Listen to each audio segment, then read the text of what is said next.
ko ci baay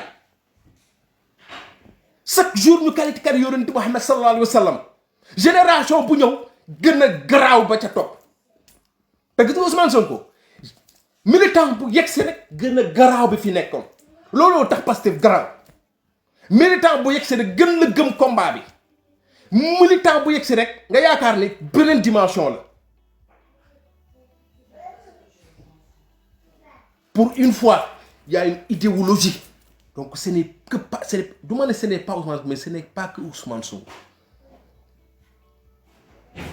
man chaque jour su ma yeewoo sama bëggal ci combat bi sama patriotisme sama gëm combat bi dafay gën a yokk te xaw ma lu tax ñoom bi ñu defee li ñu def nii day tax ñun suñu pas-pas gën a yokk léegi nag loolu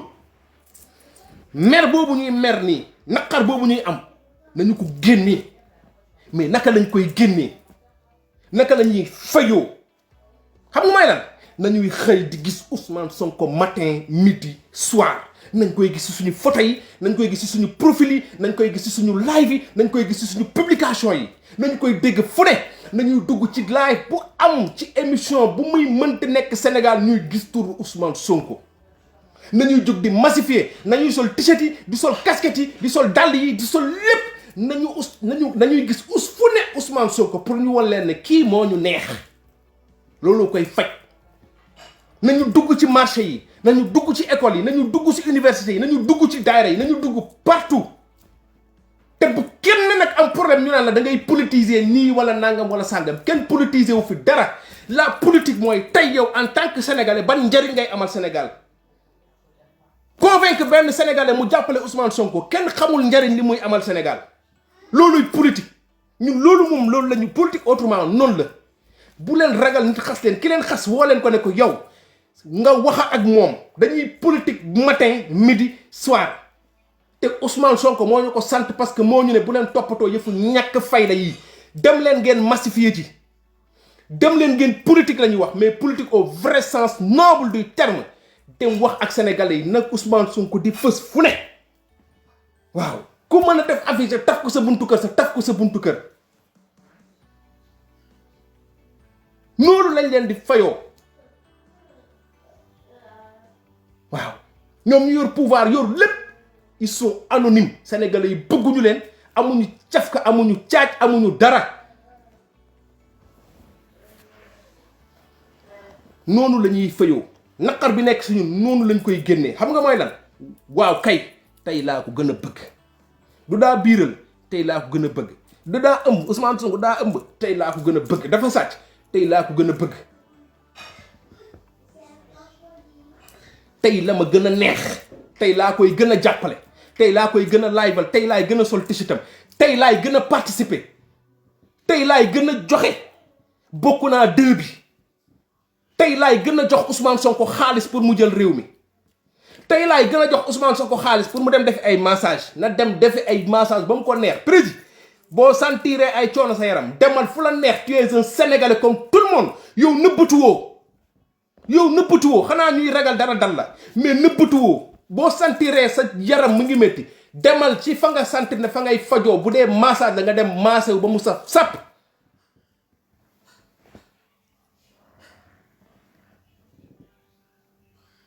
ku taxawee ni nga taxawee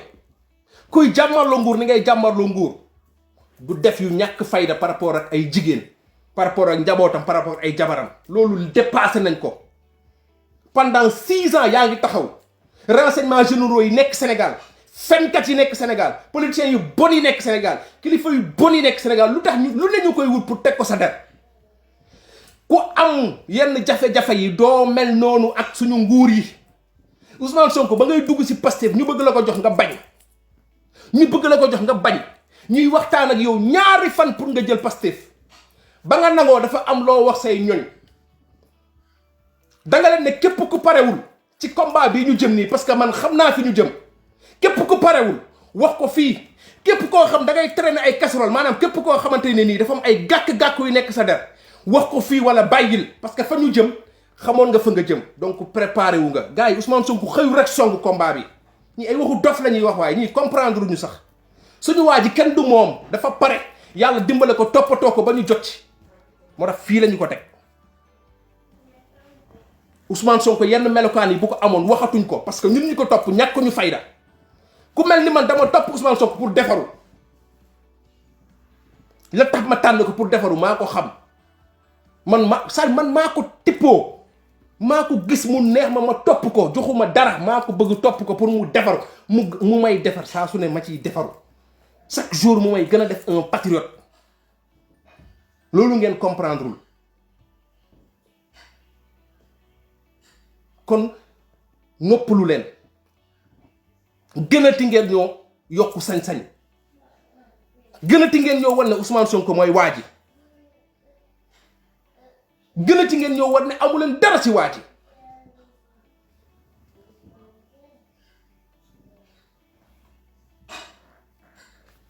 mais nag dañ leen di artu de Ousmane Sonko du Khalifa Sall Ousmane Sonko du Karim Wade léegi naa fi ci affaire 94 milliards yi ngeen naan Ousmane Sonko bi ko juge bi di bëgg a woo dafa daw Casamance Ousmane Sonko soxlawul muy dem Casamance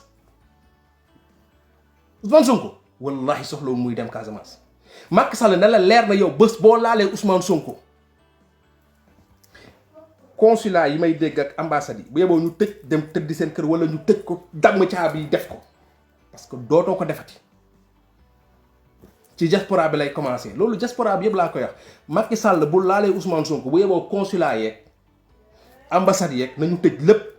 wala nañ leen teel a jëlal billet ñu dellu Sénégal te Ousmane Sonko jarul muy dem Casamance de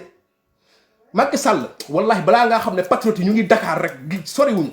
laalal Ousmane Sonko rek wallahi di ngeen gis lu ngeen mën te xam naa ne dofu leen sax yéen xam ngeen ko parce que renseignements généraux yi ñi ngi lay renseigner da ngeen yaakaar ne Ousmane Sonko ñun ñi wallahi ci ngeen di xam dëgg que ne kan mooy suñu waa ji laal leen Ousmane Sonko rek da ngeen yaakaar ne comme Karim la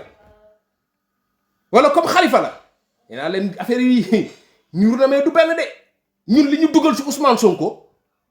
duggul c'est-à-dire loolu mooy dëgg dugalul keneen ci feneen dugalul keneen ci keneen te loolu dañ koy wax mu leer bu ngeen laalee Ousmane Sonko yéen autorité sénégalais yépp sénégalais yi dañ leen koy jëf te cette fois-ci du ñu def ay palais de yéen autorité yépp dañuy jàpp ci fay leen ban du dëgg xaw ma je sais pas quoi bi jeex na le Sénégal boobu jeex na gis nga ñàkk jóg bi ñuy ñàkk jóg yépp laal Ousmane Sonko bokku ci Ousmane Sonko daagul fa mu la neexee loolu nag la ñu amee ak yow bés bu la gars yi laalee ñu jaay leen suñu bakkan parce que ñemewuñu dee parce que ragal parce que jaayante wuñoo ak yàlla lu tax ñu ñeme dee ñemewuñoo dee parce que alal la ñu gëm alal la ñuy jaamu laal leen Ousmane Sonko yéen a ngi korkore loolu fa nga laalee yéen yaxam ay yaxam mbay yii yéen ñëpp laay waxal yaxam mbayoo Macky Sallo xam nga vous là yéen ñii waa APR yooyu noonu Ousmane Sonko moom du fanaan ci giri ngeen fanaan seen kër yi kon ma xam ne xolal wallaay ma xam ne ñun sant ñu jéet wala patriote yi ma seetaan ni li ñuy woote newul ci ñoom wala gars yi xaalis bi ñuy yoxe ni dëgguwul ci ñoom wala liy yëngu Sénégal non kon ma wuti beneen nationalité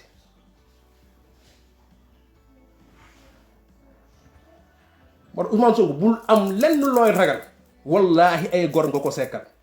defal li ngay def doxal sa dox continuer li ngay def moom moo neex sénégalais yi moom la sénégalais yi bëgg bul déglu mandikat yi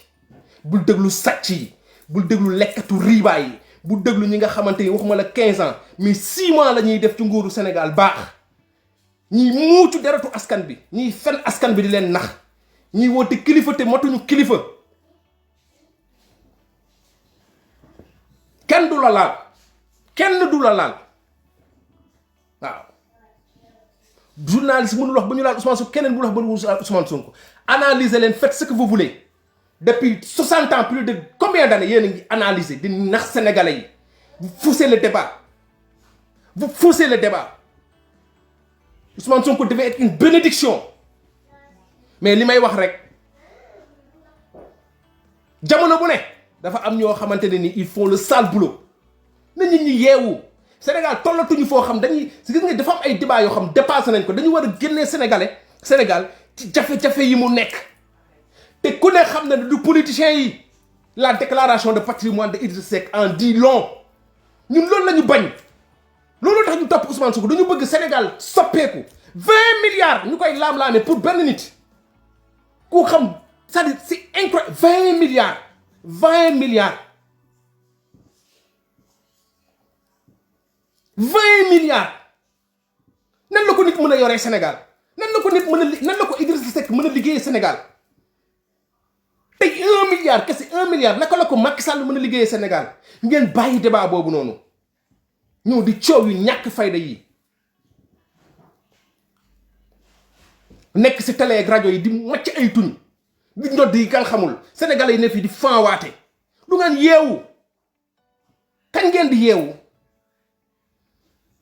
ngeen ne ay journalistes ngeen balaa maa dañ ngeen naan neutralité les sénégalais ne savent même pas ce qui se passe dans leur pays les sénégalais savent plus ce qui se passe en France ce qui se passe aux États-Unis que ce qui se passe au Sénégal les sénégalais ne sont pas informés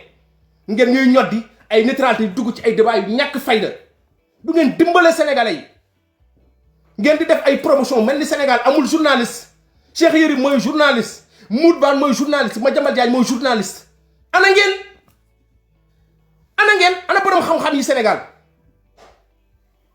ana ñuy génn ne Ismaïla Madior Fall tais-toi ferme ta grande gueule yaa ngi tas Sénégal ana ay naataangoom li Ousmane Sonko di def envers Macky Sall ana ñu ko war a def envers Ismaïla Madior Fall ana ñu ko war a def envers Cheikh Yérim Seck ku génn wax dëgg ngeen tam ko dëmm Adama Gaye génn nekk journaliste di kase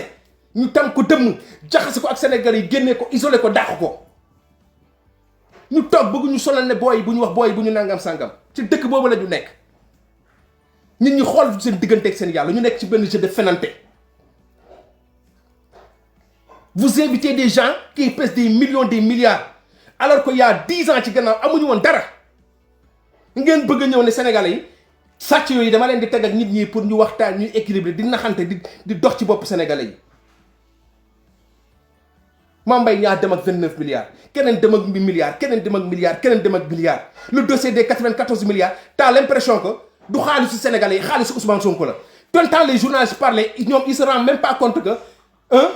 Mamour Diallo ñoom seen bopp dafa saxu seen kaw ñu ne fi di jouer ay jeu de neutralité ay jeu de machin alors que seen responsabilité mooy wax dëgg leeral lan mooy profit lan mooy seen rôle lan mooy seen rôle je le dis je le répète et je persiste problème mu Sénégal médias yi la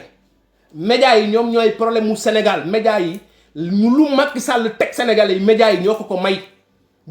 des fois ñu génn fii di dal lu Macky Sall di ñodd yu kenn xamul du dëgg faites votre temps de boulot quoi def leen seen liggéey Macky Sall Abdoulaye Wade moo ko ëpp xel fuuf ëpp ko fit fuuf ëpp ko xam-xam fuuf la téye woon Abdoulaye Wade xam ngeen ko Macky mënul def Sénégal lu Abdoulaye Wade deful Macky ban xam-xam ban génie politique Macky boo ko gisee biiram bu rek la xam yu duuf mais xam nga ne kii amul xam-xam kii benn waaye dox la rek ba daj ci nguur gi moo tax mu téye ko téye boo xamante ne nii pour moom bu ko ñàkkee rek jeex na àdduna fii la yam ngeen bëgg ñu jaay dem nañ ba Sénégal ñu bëgg gëmloo Sénégalais que ne Macky Sall moo gën a nekk génie politique Abdoulaye Wade parce que jël na Benno Bokk Yaakaar téye ko pendant des années boo dajalee ay vieux yoo xamante nii des ay nit yu tekkiwul dara yu mel ni Moustapha Niasse ak ñoom seen téye leen ci nguur jox leen ay privilèges mais kan kii gagne dans tout ça entre Macky Sall ak Moustapha Niasse kii gagne kii perd qu'est-ce qu'il a à perdre Moustapha Niasse fi ko Macky Sall teg ban poids politique la Moustapha Niasse am ba méritoo toog fi mu toog kii gagne kii perd ngeen bëgg ñu jaay Macky Sall lu mu fi am ji bind na livre force ñu Macky Sall force bëgg a force Macky Sall Macky amul xam-xam parce que alxuraanu karim man mii Macky ëpp ma xam-xam Macky ëppul kenn fii xam-xam ci ñu muy seetaan Macky ban xam-xam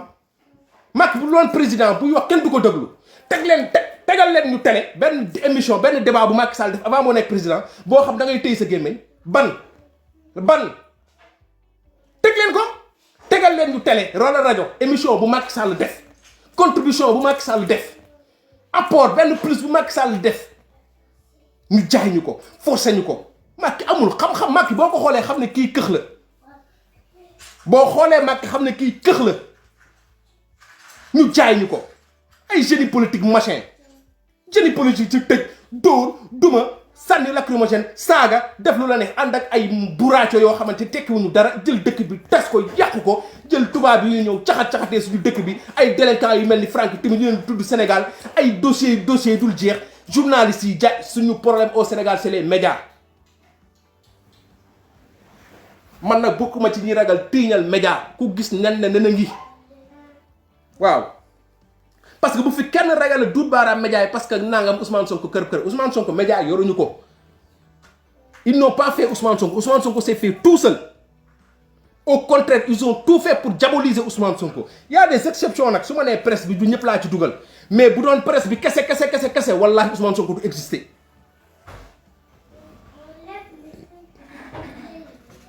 suñu problème au Sénégal c'est la presse nañu bàyyi suñu marabu yi ñuy bëgg a sonal fii naan marabu yi nañ jóg nañ nangam marabu yi c'est des marabouts on est dans un état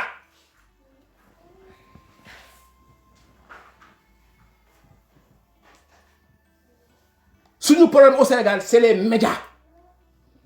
parce que média bu ci nekk fi mu toll nii ñu ngi xalaat naka laay tawee affaire Ousmane Sonko bi pour am ay vues pour suivre lii pour créer débat si Ousmane Sonko ñu ngi nekk ci jeu boobu alors que c'est pas ça la média yi du loolu du créer benn genre buzz autour de Ousmane Sonko pour nit ñi coow Sénégal yi mérité nañ lu ëpp loolu quoi on perd du temps au même moment suñu or baa ngi dem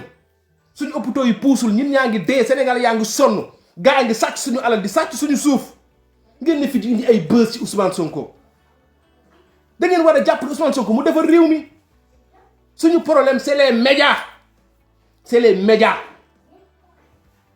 Macky Sall lu mu réussir Sénégal médias yi ñoo ko may te Youssou Ndour génnu ci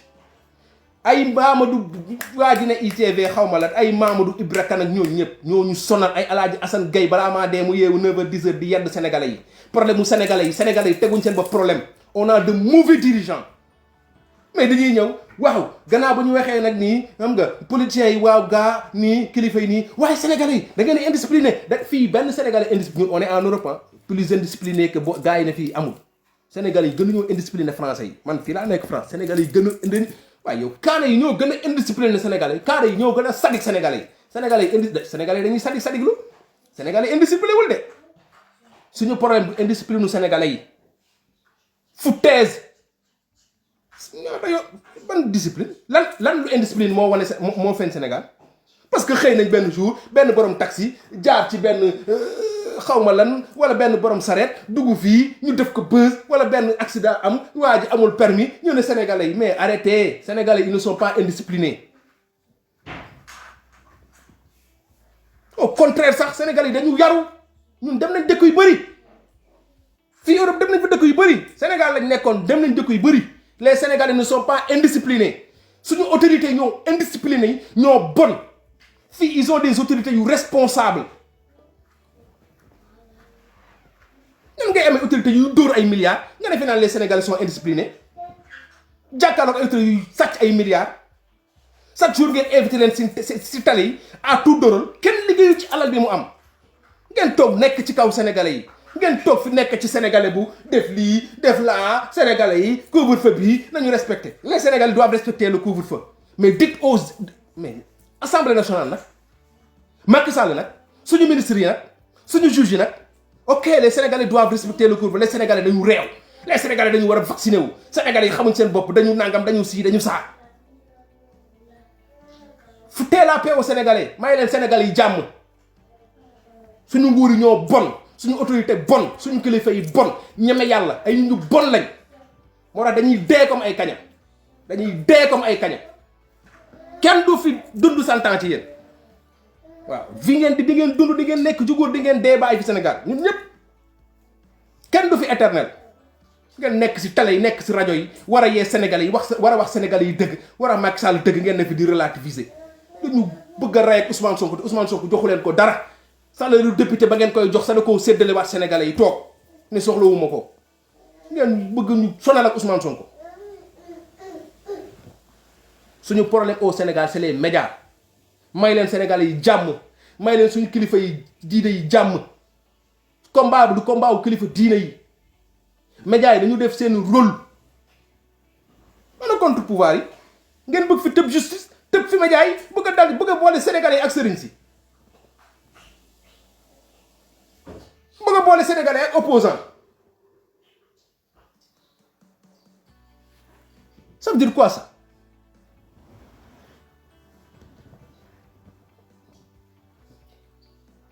yàq Ousmane Sonko bu ne 94 milliards yi dem na ngeen xool lan moo ne ci gannaaw wala ngeen lijjanti 94 milliards sénégalais mais bu ñu ne Ousmane Sonko ëmbal na mbindaanam ëmbal na nangam dugg na fii génn na fële ngeen jël coow li def ko bu ko def buzz ba pare ngeen bëgg nit ñi respecté leen bëgguñu ko forcer man je respecte pas les médias du Sénégal respecté wu ma leen respecté na ay quelques journalistes ñoom xoolal ni ñu leen isolé ay Pape Alé Sénégal mooy dëkk boo xam doo comprendre Adama Gaye sànni nañ ko ci xaj Pape Djibril Fall ñu teg ko TFM pour mu décor pour ñu ne waa TFM Pape Djibril Fall mi ngi fa day kaas ci gannaaw ñuy dóor sénégalais yi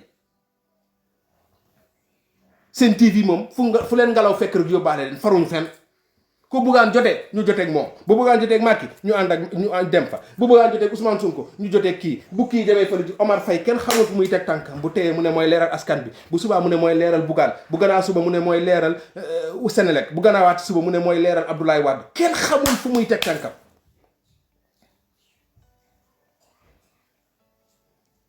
may mën a Ndour Faye bu la invité njëriñu Sénégal ñuy xool teesante lan mooy créer débat waaw yow nii c'est-à-dire Sénégal dañu nekk ci benn débat boobu mais di ngeen gis nga débat bi dinañ leen ko imposer nag dinañ leen ko imposer force Ousmane Sonko dinañ leen ko imposer force dinañ dem palais force dinañ nangu Sénégal ci seen loxo yi force seen xol yi dina dagg di bon di ngeen xëy di gouverner ba 2024 seen xol yi di bon Ousmane Sonko di génn di ree garde corps yi dar ko mu génn patriote yi génn maire yi génn xale yi génn di ko ñaanal seen xol yi di bon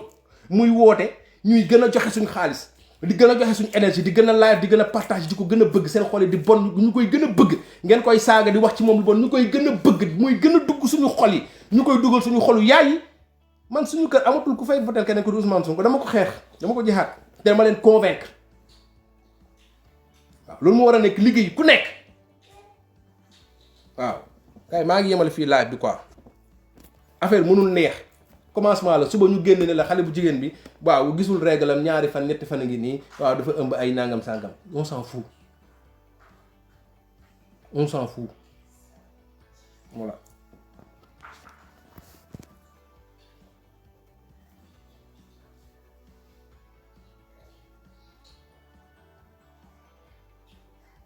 wala ñenn ñi peut-être dañu yaakaar ne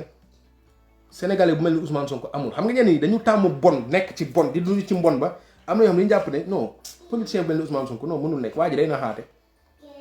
même ñenn sénégalais ah non lii mënul nekk waa ji day naxaate nit ku mel ni amul am na yoo xam sénégalais yoo xam noonu lañ mel waaw am na ñoo xam noonu lañ mel non ku mel di gars yi booy yi li ñuy wax ci non waa ji da leen booy gars yi booy seen waa ji da leen di tax de yooyu lañ ñuy wax de non ku mel ni Ousmane Sonko amul waa ji nekk Sénégal dund fa màggee fa juddoo fa def li muy def nëbbatuwul réerul demul fenn Ousmane Sonko lan la def lu Ousmane Sonko daaraam nëbbuwul man loolu ma yëm ci Ousmane Sonko en fait Ousmane Sonko gis nga bu ñu jëloon fi mu jaar ci 6 ans yi ñu ne léegi da ngeen di def kii ñuy yebbi ñu ne Me El Hadji Diouf nag mooy jiit nag grand bi moom bu ñu ne Ousmane Sonko fi mu dugg ba yegg si fii dañ leen fay jaaral politiciens yëpp yegg rek ñu yàbbi Abdou Mbow moom xam naa balaa moo yegg si ci ligne de dem kii bi dafa lay daan ay Abdou Mbow ñoom kii Me El Hadji Diouf moom day dugg rek de kenn du jàll ci ñoom examen nii kenn du jàll ci ñoom politiciens yi ñu yàgg xam ni kenn du jàll ci ñoom ngay dañu jàmm waay waaw léegi nag bu ko defee affaire bi nag du xool mun nañ ci wax ni mais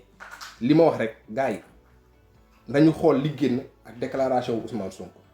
li génn mooy encore une fois Ousmane Sonko nii la mel waxati nañ mu métti ñu léegi métti ba mu ñu métti nañu ko génne transformé ko à xeexukaay def ko arme gannaaw bu ñu ko defee arme nag objectif bi lan la mooy li Ousmane Sonko génn continuer leen massifier continuer leen wax ak sénégalais yi continuer leen politique bi continuer leen def di rappeler benn affaire ñi mën a bokk ci bokk naa 2 bi dem leen bokk comprendre nga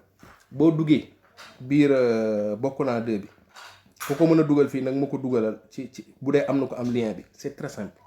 bu la nee ngay def mensualité 15 euros bu la nee ngay def mensualité 20 euros bu la nee ngay def mensualité bu la neex wala nga dugg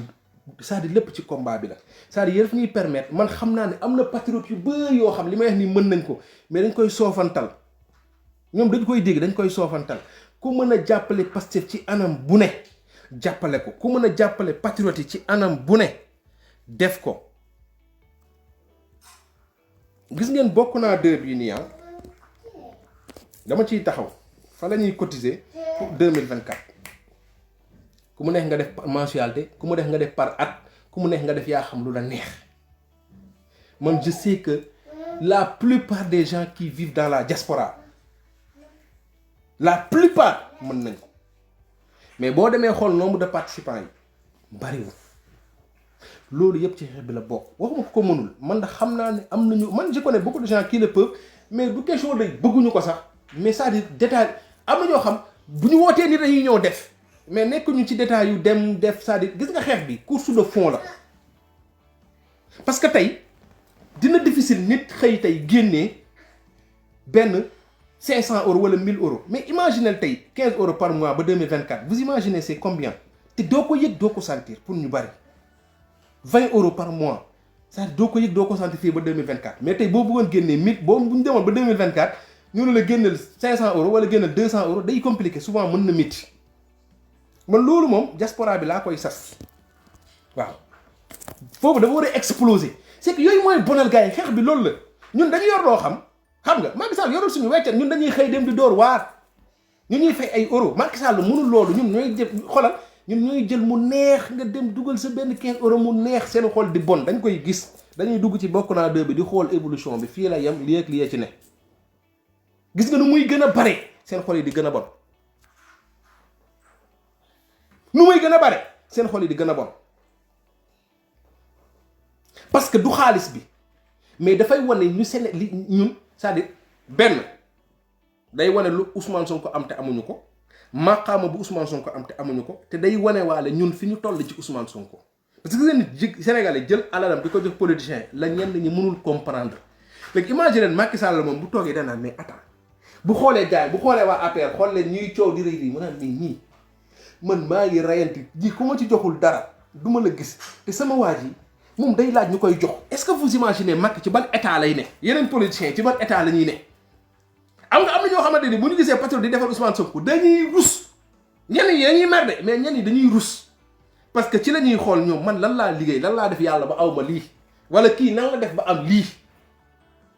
ñun yoon la ñu yàlla suturaale ñu am ko 1 €, 2 € am na gis nga double xoolal surtout Pastef bi lu la neex nga joxe parce que gis nga gars yi lii ñuy def nii Ousmane Sonko moo tax Ousmane Sonko am na yoo xam waru ko dal quoi on doit le mettre à l'aise quoi xool leen lii di ko dal nii yëpp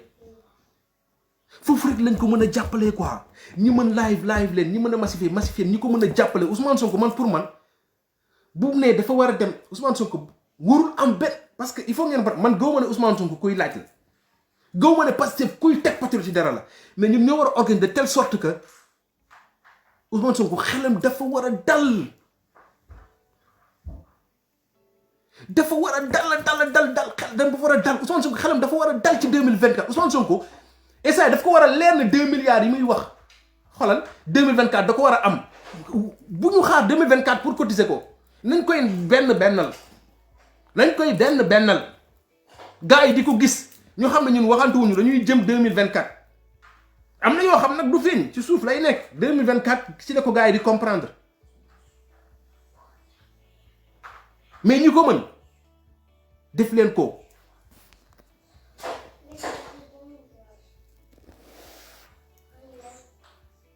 nañu gën a farlu ci xeex bi ñi ko mënul massifier leen gën leen a farlu